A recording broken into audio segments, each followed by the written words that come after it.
Hello friends, आज का article है पेरिलस स्टेट।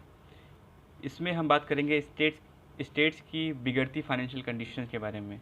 इसमें कुछ कॉजेज़ बताए गए हैं कि क्यों स्टेट्स की जो फाइनेंशियल कंडीशन है वो बिगड़ रही है, और कुछ सजेशंस भी बताए गए हैं कि किस तरह से हम थोड़ा सा इम्प्रूव कर सकते हैं इसकी फाइनेंशियल कंडीशंस को। तो शुरू करते हैं हम। दोस्तों, आज की डेट में कोई भी ऐसा स्टेट नहीं है जिसकी फाइनेंशियल कंडीशन बहुत अच्छी हो।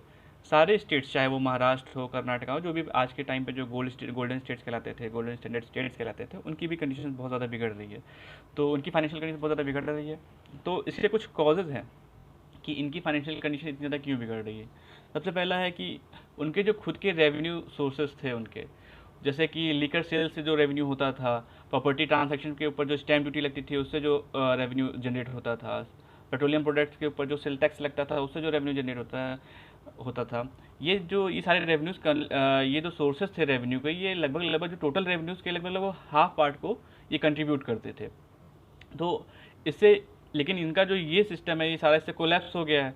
तो इनकी जो फाइनेंशियल कंडीशन है वो बिगड़ रही है। और दूसरी चीज़ है कि इनका जो एक्सपेंडिचर है उसमें कोई चेंज नहीं हुआ। इसका एक्सपेंड एक तो रेवेन्यू रिसोर्सेज, इनका रेवेन्यू का जो रिसोर्स है वो कम हो रहा है, लेकिन इनका जो एक्सपेंडिचर है उसमें कोई कमी नहीं आई है। इनको एक्सपेंडिचर करना ही करना है, जैसे कि पहले इंटरेस्ट पेमेंट में देना है, सोशल सेक्टर स्कीम्स के ऊपर जो खर्च करना है, स्टाफ की इनकी सैलरी जो है, उनके पेंशन जो है, इन सब में कोई चेंजेस नहीं आ रहे हैं।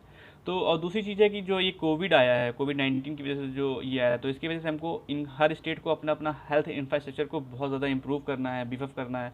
तो उसके लिए इनको क्या करना है, जैसे टेस्टिंग हो गई है, ट्रीटमेंट हो गया, क्वारंटाइन फैसिलिटी, ये सब चीज़ें, सारी चीज़ें इनको बनानी है। तो इससे स्टेट के ऊपर और बर्डन बढ़ता जा रहा है। तो ये सारे फैक्टर्स मिल करके जो स्टेट की फाइनेंशियल कंडीशन है उसको बहुत ज़्यादा डिग्रेड कर रहे हैं।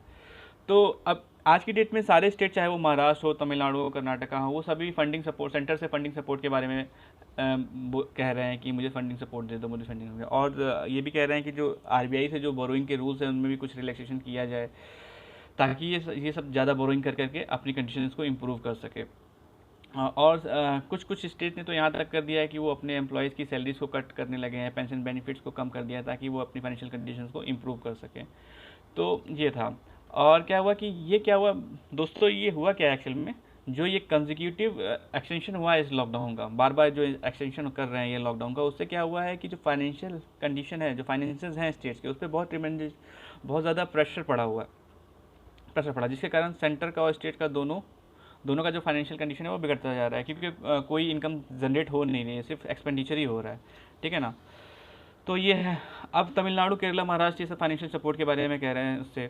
और कुछ स्टेट्स ने तो यहाँ तक कर दिया है कि उन्होंने अपना जो लिकर सेल है उसको बढ़ा दिया है। लेकिन जो ये लिकर सेल उन्होंने बढ़ाया है, इन्होंने इसके लिए जो फिजिकल डिस्टेंसिंग नॉर्म है उसको फ्लाउट कर रहे हैं। ठीक है ना। तो उसको पूरी तरह से ये वॉयलेट हो जा रहा है उसके उसके दौरान, जब ये लिकर सेल कर रहे हैं। तो उससे क्या हो रहा है, इससे जो फ्रेश इन्फेक्शन के केसेस हैं उसके बढ़ने के चांसेस बढ़ गए हैं। अगर ऐसा हुआ दोस्तों, तो जो हमारा पर्पस है कोविड-19 से लड़ने का वो डिफीट हो जाएगा। तो इसको भी स्टेट्स को ध्यान में रखना चाहिए, क्योंकि ये जो इनकम जनरेट होती है लिकर सेल पे, वो मोस्टली वो सेंटर के ही पार्ट में जाती है, सेंटर ही उसको अप्रोप्रिएट करता है। लेकिन तो ये है। तो इसलिए ये भी चीज़ उनकी, इसको ध्यान में रखते हुए, जो फिजिकल डिस्टेंसिंग नॉर्म से इसको ध्यान में रखते हुए हमको लिकर सेल्स को छूट देनी चाहिए। और सेंटर की जो इस समय कंडीशन है फाइनेंशियल, वो भी बहुत अच्छी नहीं है, लेकिन सेंटर के पास कुछ सोर्सेज हैं, कन्वेंशनल अनकन्वेंशनल, जिसके थ्रू वो अपने फाइनेंसेस को रिप्लेनिश कर सकता है, दोबारा जनरेट कर सकता है।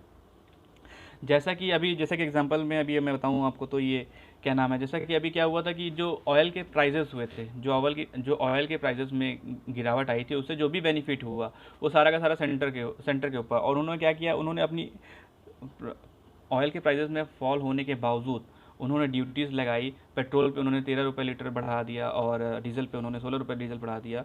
तो इससे जो फ़ायदा वो सेंटर के पास ही किया है। और दूसरी चीज़ है, इन्होंने अपना बोरोइंग लिमिट जो है फिजिकल डेफिसिट का, वो भी बढ़ा दिया है, इंक्रीज़ कर दिया है हाफ। जहाँ 3 था वहाँ से 4.5% कर दिया है। तो इस तरह से सेंटर जो है वो अपना फाइनेंशियल बर्डन जो है वो कम करने की कोशिश कर रहा है।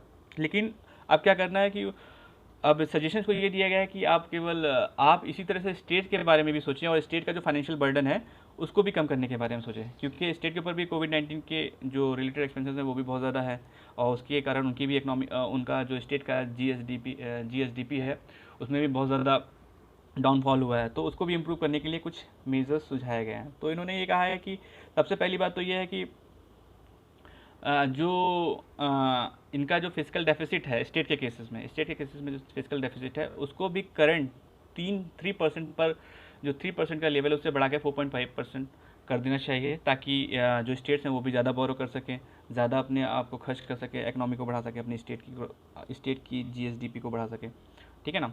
और सेकेंड थिंग इन्होंने कहा है कि स्टेट्स को भी इस बात की फ्रीडम देनी चाहिए according to their own assessment, state के खुद असेसमेंट करे, एक कस्टमाइज प्लान तैयार करके कि उनके यहाँ क्या केसेस हैं, डिस्ट्रिक्ट में क्या केसेस हैं, उसमें कहीं पे ज़्यादा होंगे। तो ये आर्टिकल ख़त्म हुआ, तो ठीक है, फिर stay safe, stay healthy and keep learning. मिलते हैं नेक्स्ट वीडियो में।